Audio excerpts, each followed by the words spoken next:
إني أعرف ما يجب علي فعله اليوم، ولست آسفاً على نفسي.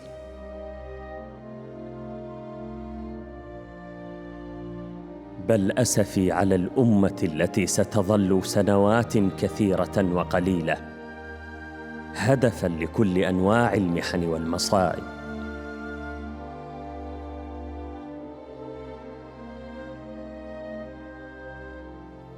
وإني مطمئن إلى مستقبل الأمة لما رأيته وخبرته بنفسي من قوة الحياة الكامنة فيها.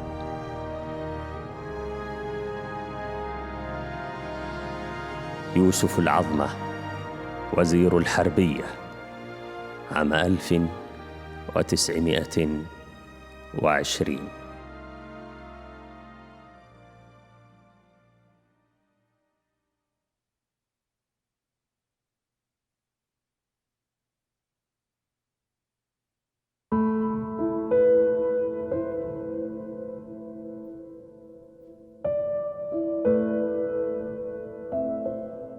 ودي أقولها يا بعد قلبي، الموت حق وأنا ودي حقي.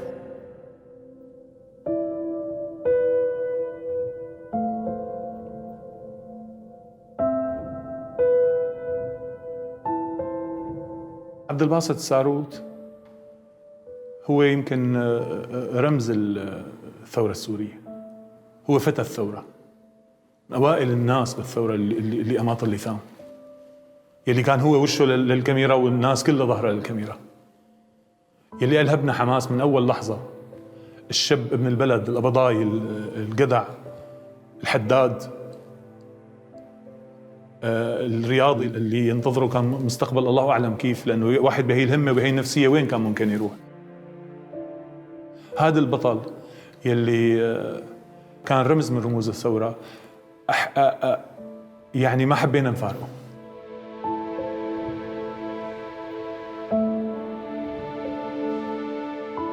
عبد الباسط كان بيمثل حلم السوريين بالحرية، ووقت استشهد الناس حست انها خسرت جزء من هذا الحلم. عبد الباسط كان بيمثل الثورة بكل تحولاتها وتبدلاتها. أنا المواطن السوري عبد الباسط ساروت، حارس المنتخب السوري للشباب وحارس نادي الكرامة للشباب. اتهمني النظام السوري بأنني من السلفيين وأنني أخطط لإنشاء إمارة سلفية، وقد تزامن هذا الاتهام مع خروجي مع المتظاهرين ومطالبتي بالحرية لشعبنا السوري. من الهتافات السلمية للأغاني، للحمل السلاح اللي أجبروا عليه للدفاع عن أهلهم، ولانكساراتها ولانعطافاتها ولنهوضها من جديد. فهو كان بالنسبة للسوريين بيمثل هي الثورة الحقيقية اللي نابعة من جواتهم. كان بإمكانه أنه يقعد ويتنفع ويقعد بأي مكان بيحبه بأي مكان بيريده، لكن فضل حتى آخر رمق من حياته أنه يدافع عن الثورة ويدافع عن قيم الثورة، وما يتخلى عن الناس اللي هو كان من الناس اللي دائما بيحضوا الشباب على الاستمرار بالثورة.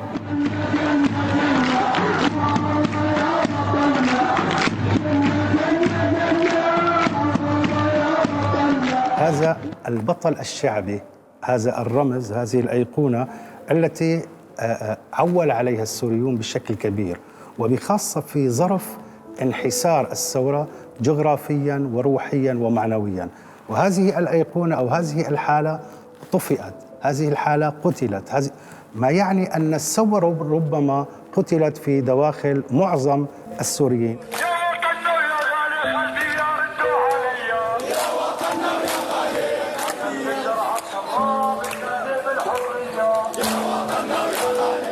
كان عبد الباسط يعني حالة تجسد مراحل الثورة بكلياتها، وحالة تجسد أنقى ما فيها وأصعب ما فيها وأكثر ما فيها حزنا. لذلك يعني استشهاده وكأنه حالة ليست من انطواء شخص تحت التراب، وإنما من انطواء مرحلة.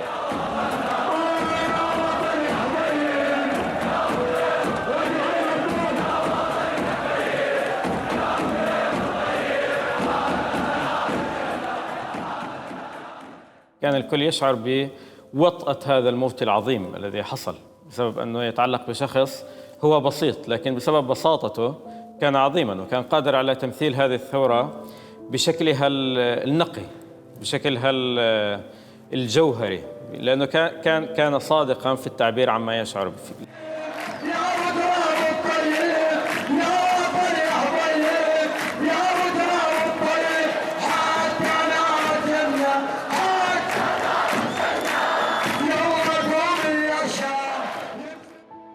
ساروت كان شخص يعيش في قلب الخطر، في بؤرة العاصفة، في مركز الزلزال، أو يرقص في فم الموت. والأحرى سمعنا مرات ومرات إنه الساروت مات، الساروت راح، الساروت انصاب، حتى صار عندنا شعور داخلي إنه الساروت ما بيموت. الساروت مثل الثورة، مثل الحياة، مثل الأمل، ما بيختفي، موجود، وفجأة مات، ومات عن جد مات.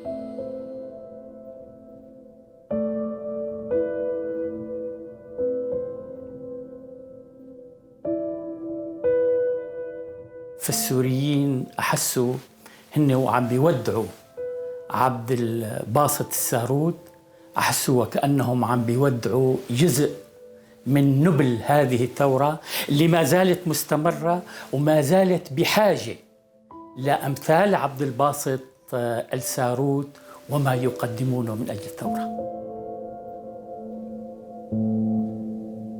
بالعادة بيصير أحياناً هيك محاولات صغيرة لجمع عالم لتشييع حدا لصلاة غائب، بس مو بنفس الطريقة يلي كانت لساروت. العالم ساكت بشكل كامل، العالم حزين.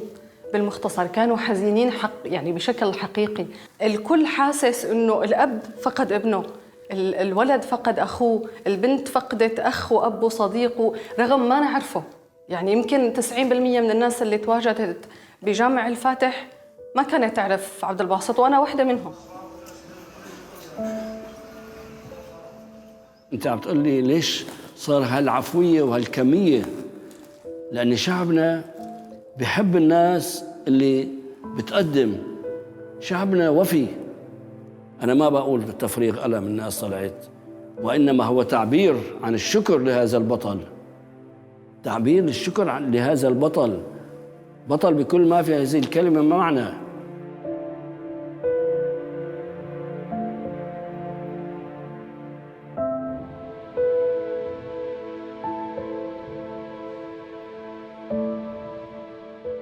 حالة عبد الباسط لم يخرج التشييع في منطقته في مدينته، هو مهجر منها، لكن خرج التشييع في كل مكان سوري آخر. هذه حالة نادرة لم تحصل فعليا لأي رمز من رموز الثورة السورية قبله. في كل المناطق التي كان فيها شتات سوري خرج تشييع، وكان هناك صلاة جنازة. في كل المناطق التي كان فيها السوريين في الداخل أيضا خرج تشييع كبير وخرج الجنازة.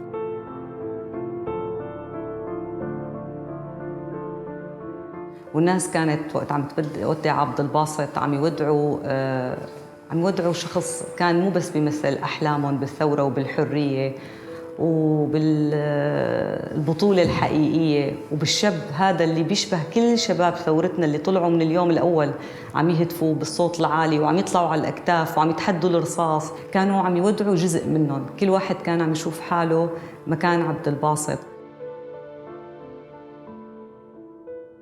ولأنه عبد الباسط عشرات المرات أصيب وعشرات المرات خرج من تم الموت، ما كان حدا ممكن يصدق إنه نحن ممكن نفقد عبد الباسط كله.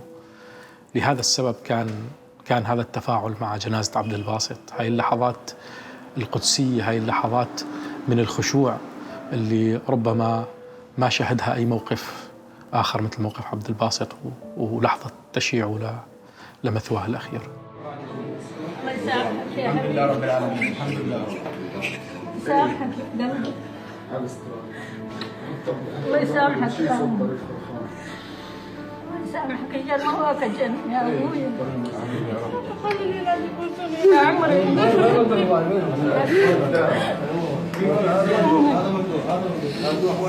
حبيبي الله الجنة يا ابوي. كل هالعباد يا ابوي. الله الجنة معاك يا أم، مواك الجنة يا أم. أنا لك على طول دربك خبر يا أم. لك على طول دربك خبر يا أم.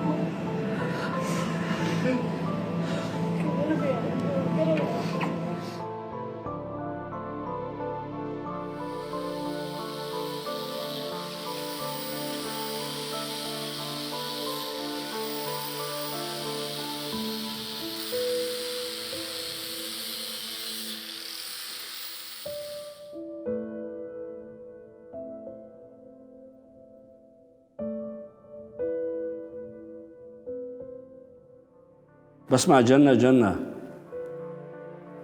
بسمع هازيجه. أول ما بسمع صوت عبد الباسط تجيني مشاعر كثيرة. طبعا بيجيني صوت الثورة،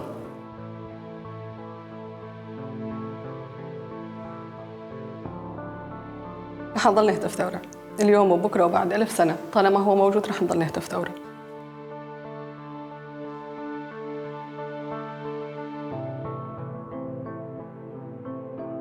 دايما لما أكون فاقدة للأمل أو أكون موصلة لمرحلة يأس، وأحيانا رغم أكره شعور أني مثلا أيأس من شيء أروح ألجأ مثل الناس اليأسانين زيادة عن اللزوم، أروح على الفيسبوك أكتب خلصت الثورة انتهت الثورة، أرجع أسمع عبد الباسط أقول لا لسه الثورة موجودة، رح نكمل، أكيد موجودة الثورة.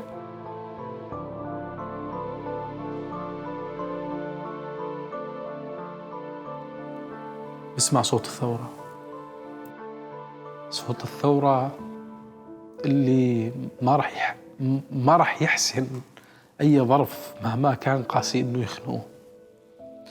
نحن فقدنا عبد الباسط كشخص كجسد، لكن كروح وصوت هو باقي بكياننا، مؤمنين بكل ما أوتينا من قوة إنه الصوت ما راح يختفي.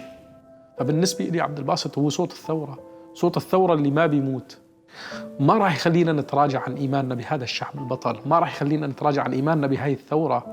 هاي الثورة اللي فيها مثل عبد الباسط، وفيها مثل عبد القادر الصالح، وفيها مثل أفورات، وفيها مثل غياث مطر، وفيها مثل هدول الأبطال. هاي الثورة كيف نحن بدنا نتراجع عنها؟ كيف بدنا نفقد إيماننا بهذا الشعب اللي طلع هدول الشباب؟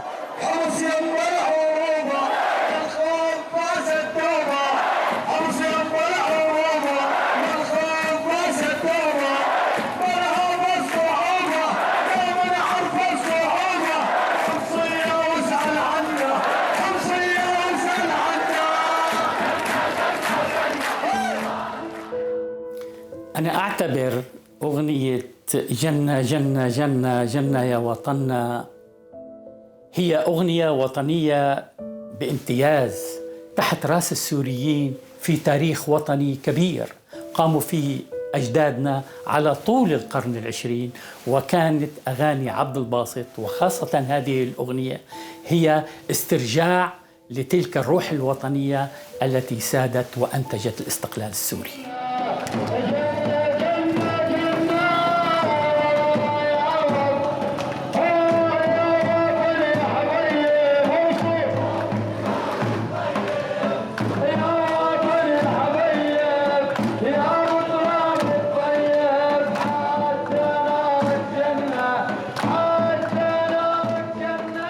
أغنية جنة جنة مثلا رسم السارود فيها رؤيته كيف بيشوف الوطن، كيف ما قدر يعيش براته لهذا الوطن اللي هو رسمه وصوره. وحتى نارك جنة طلع شوي صغيرة وفورا رجع.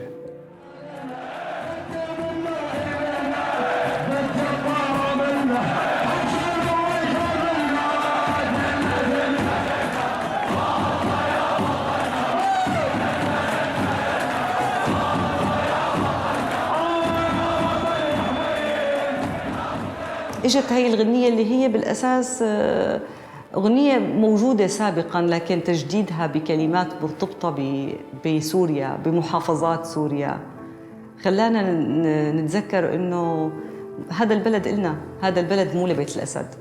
فأغنية جنة جنة خلتنا نفكر إنه هل ممكن يوم من الأيام إنه هذا الوطن فعلاً يصير جنتنا على الأرض؟ جنة جنة جنة والله يا وطننا، جنة جنة جنة والله يا وطننا، يا وطن يا حبيب يا ابو تراب الطيب، حتى نارك جنة حتى نارك جنة. إذا ما هو السر وراء صوت عبد الباسط ليكون جامعا للسوريين؟ عبد الباسط لم يغني مناطقيا، لم يغني نرجسيا، عبد الباسط غنى حالة جمعية، غنى للوطن، غنى لسوريا، غنى للحالة الثورية، غنى للحرية، غنى لكل متطلبات السوريين. لذا هو جمع بين حسن الأداء وجمع بين عمق الكلمة والبعد يعني العميق للأغنية. لذا وجدنا أن أغاني عبد الباسط الساروت غدت كما النشيد الوطني في سوريا.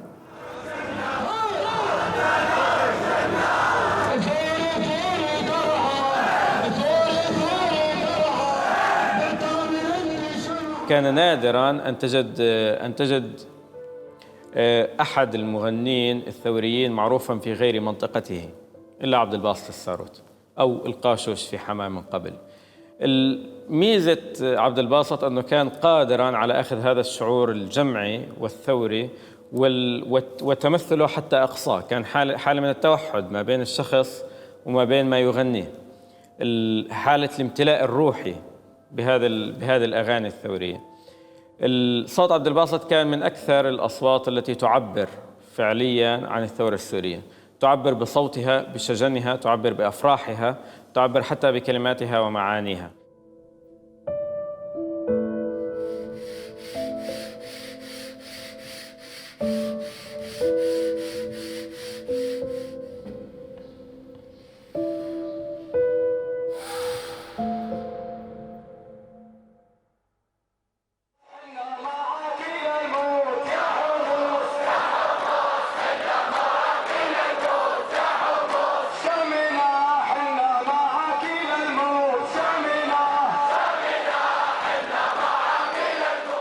مع الثورة السورية منذ آذار 2011 كان هناك فرصة لإعادة بناء الهوية الوطنية السورية الجامعة، وفعلياً لأول مرة نجد أنه في منطقة ما من منطقة في القامشلي تخرج بالفزعة لمنطقة من درعا. هذه حالة لم تكن متخيلة من قبل. هناك مناطق لا تعرف بعضها، أشخاص لا يعرفون بعضهم يخرجون تضامناً وفزعة لبعضهم في وقت واحد. هذه الحالة الفريدة للثورة السورية.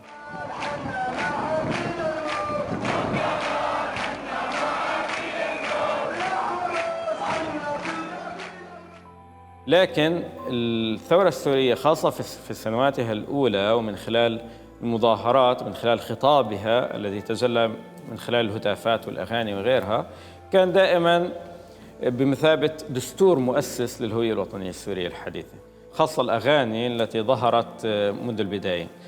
عبد الباسط الساروت كان أحد وجوه بناء الهوية الوطنية السورية الحديثة.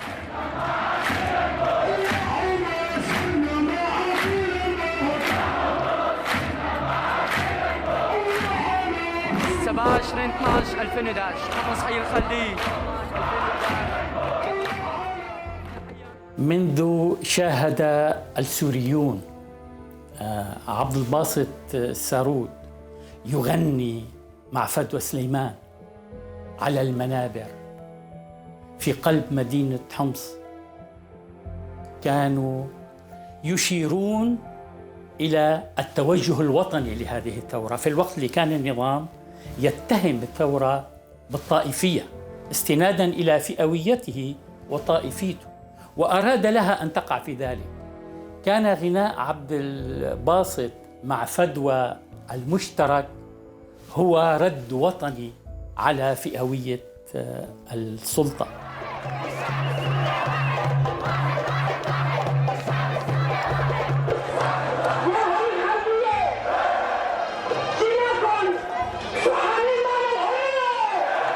هل عبد الباسط بالفعل كان إنسان وطني؟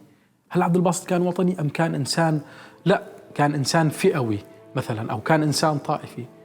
لو أنا بدي راجع مسيرة عبد الباسط بكل بساطة وأتوقف بساحة حمص ذات الحساسية الطائفية اللي حاول النظام السوري بكل ما أوتي من قوة إنه يعمل هذا الشرخ بين أهلها. كان عبد الباسط هو فدوى سليمان بنص ساحات حمص. خدناش دلوقتي بثابته وباسل الفرنرة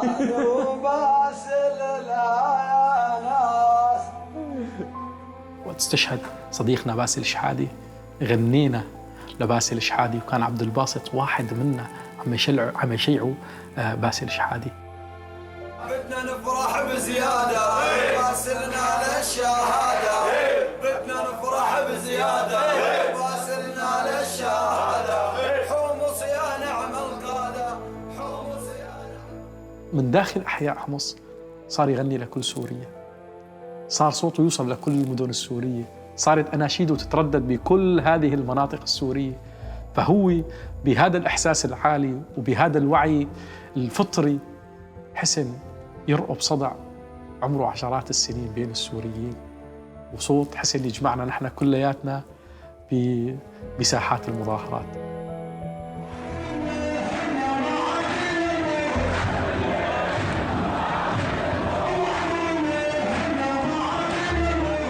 خلال 50 سنة نحن في سوريا قضوا على الانتماء الوطني.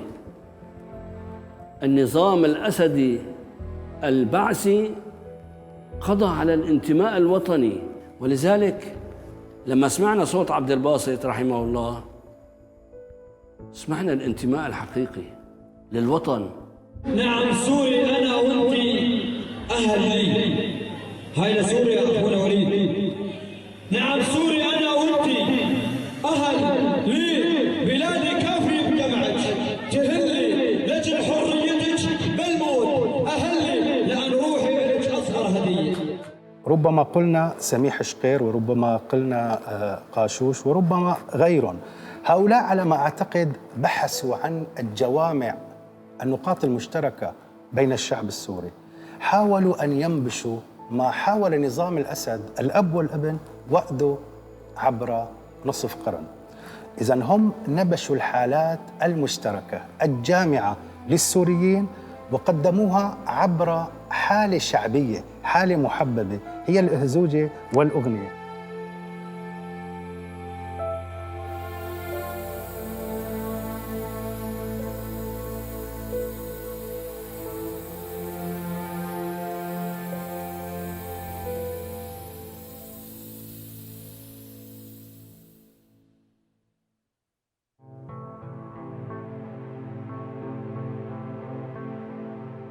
عبد الباسط والشباب الثوريون كانوا يرون أشخاصهم من خلال الثورة، وسمعوا أصواتهم لأول مرة من خلال الثورة، رأوا سوريا كوطن لأول مرة من خلال الثورة.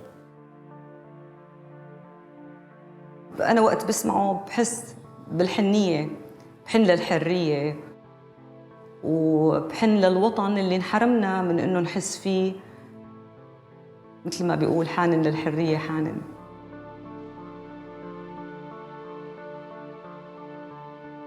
هو من كتر ما انه فيه اخلاق، من كتر ما انه انسان نقي، صوت الساروت مع الايام صار صوت الثوره، صار ضمير الثائرين السوريين.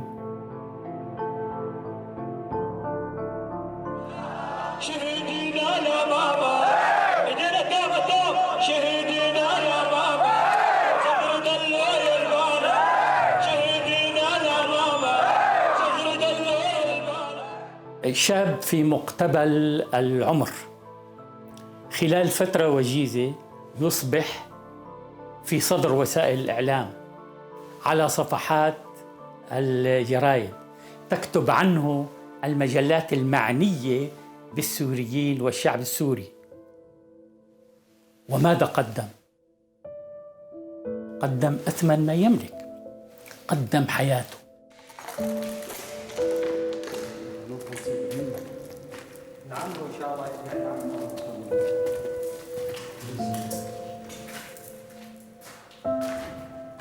هو صار حالة وظاهرة، لأنه بعتقد هو كان الدافع بالنسبة للكثيرين لينضموا لصفوف الثورة. هو كان محفز حقيقي لحتى الناس ترفع صوتها وتوقف بوجه الظلم ووجه النظام.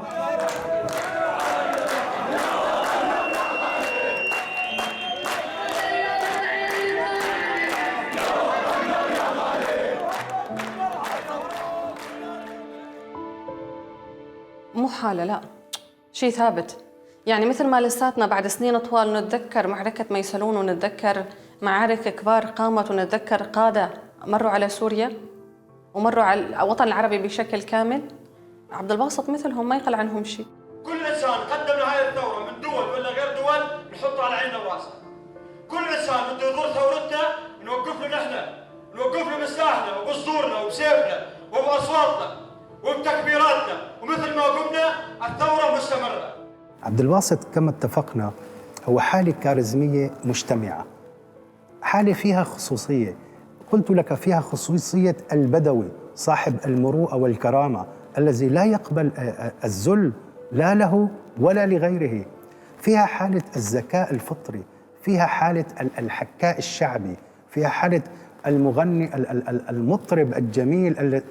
إذن هذه حالة عبد الباسط بكليته، حالة ربما يحاكي لدى بعض السوريين وربما المراقبين من غير السوريين حالات مناضلين عالميين.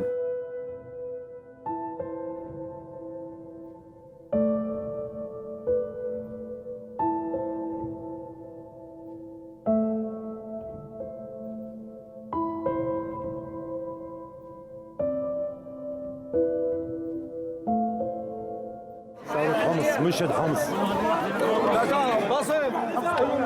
انظر على السفار، انظر كم يحبها اهالي حمص واهالي سوريا. هل تعلم لماذا؟ لانه ينشد فقط للحريه، وانت قاتل وانت قاتل. بكل المقاييس عبد الباسط الساروت هو بطل شعبي، لكن الفرق بينه وبين بقيه الابطال الشعبيين انه ربما احيانا نحن بالحكايه بنسبغ بعض الاوصاف على هؤلاء الابطال حتى نرفع من شأنهم بقلوبنا وبوجداننا. عبد الباسط أفعاله ومواصفاته كانت موجودة على عيون الناس. والجبار حميكي حمص العادي.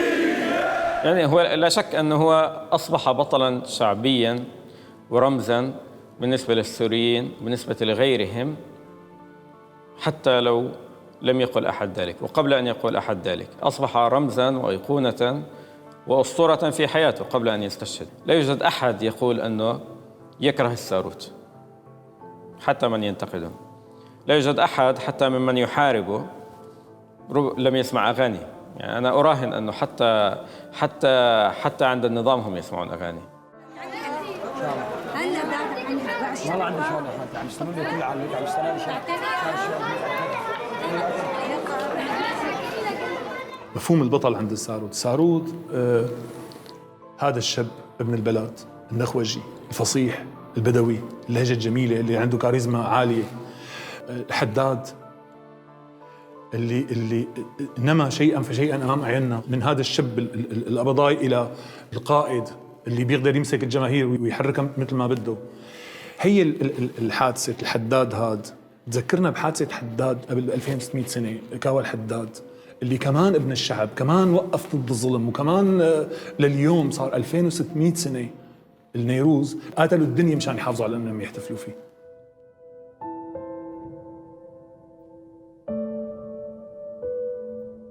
بدي اقول بالاخير انه الساروت تبعنا نحن بنعرفه، هو انسان قريب علينا، ومع ذلك عم نبجله وشايفينه كثير كبير، فكيف بدنا نشوفه بالاجيال القادمه؟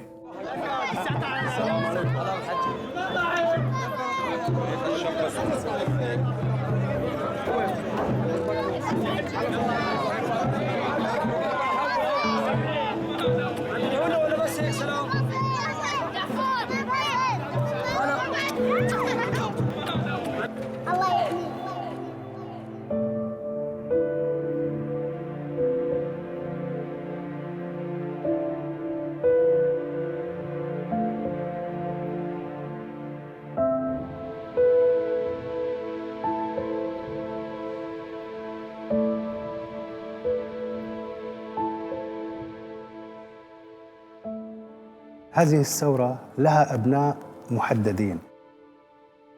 عبد الباسط الساروت هو الأكثر شبها بأمه الثورة.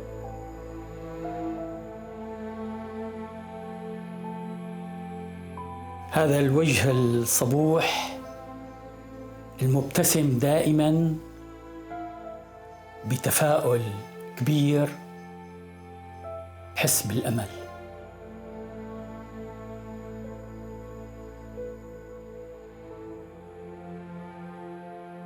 شوف، يعني يمكن انت تفكر انا عم بحكي هلا قدام الاعلام او تفكر معنوياتها، انا بعمره ما انقطع الامل عندي. انا الامل ما بينقطع عندي ما دام في ثائر، في ناس، في مبدا، في واحد بسوريا عنده كرامه، في واحد بسوريا عنده قضيه، عنده تضحيه، الثوره مستمره. فإذا عبد الباسط شخصية وطنية بلا مبالغة.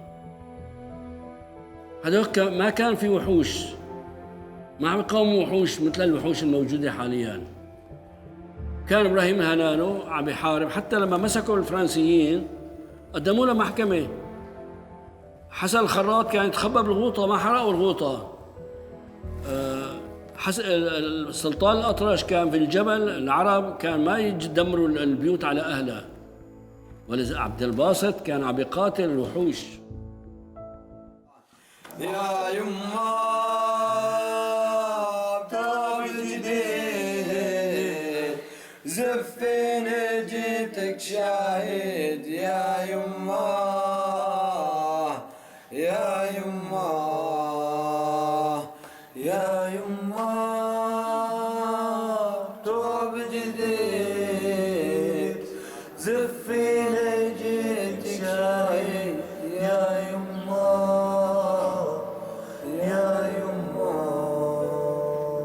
حمص الخالدية.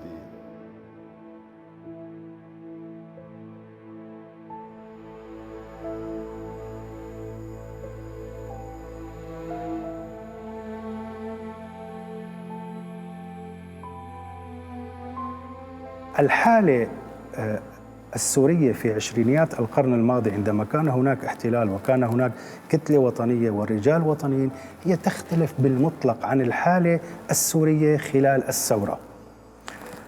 ربما عبد الباسط من منظور وطني هو أدى أو كما أدى هؤلاء وربما أكثر.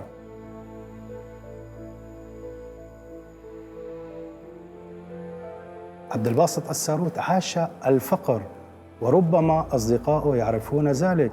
عبد الباسط الساروت عندما جاء إلى تركيا عمل بأعمال عضلية، وهو إن أراد أن يومئ لأي منظمة دولية لأي جهة إعلامية ربما تغدق عليه الملايين. متحاصرين مقطوع علينا الدرب. عروس يا جورة. وأنا لجهتي شخصياً أنا من أنصار أن يكون عبد الباسط الساروت يشبه عبد الباسط الساروت فقط، بل الآخرين يتشبهون به، لأنه حالة خاصة، حالة ظهرت مبكرة، حالة تخلت عن النفعية، حالة تركت الشهرة، حالة باعت نفسها. عبد الباسط الساروت لم يتزوج.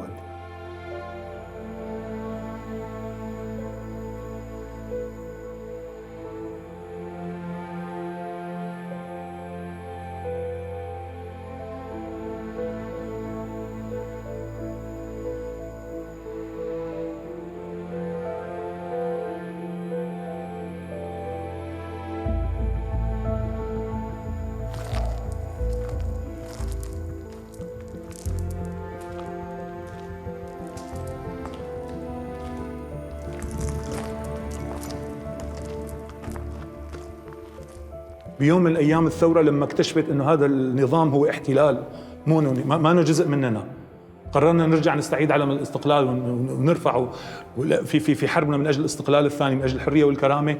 بلشت سوريا تصنع رجال الجداد تبعها، ابطالها الجداد، نفس الاشخاص اللي اجدادهم ماتوا بعام 1945 لانهم رفضوا اداء التحيه للعلم الفرنسي في مجزره البرلمان الشهيره.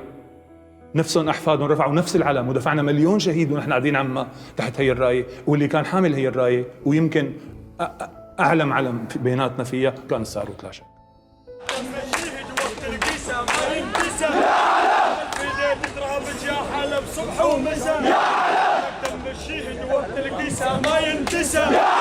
عبد الباسط إنسان وطني بكل ما أوتي من قوة. بكفي أنه الإنسان الوطني مو هو الإنسان اللي بيحكي شعارات، هو المستعد أنه يبذل ويضحي كرمال هذا الوطن. عبد الباسط حط 5 من إخواته استشهدوا، هو استشهد وأولاد أخته 2 وأخواله 5 استشهدوا. عيلته شبه أنها مفنت عبد الباسط وما وقف، وكل الدنيا حاربته وما وقف. أكثر من بذل لهذا الوطن صوت عبد الباسط لحاله جمع وطن من درعا حتى القامشلي.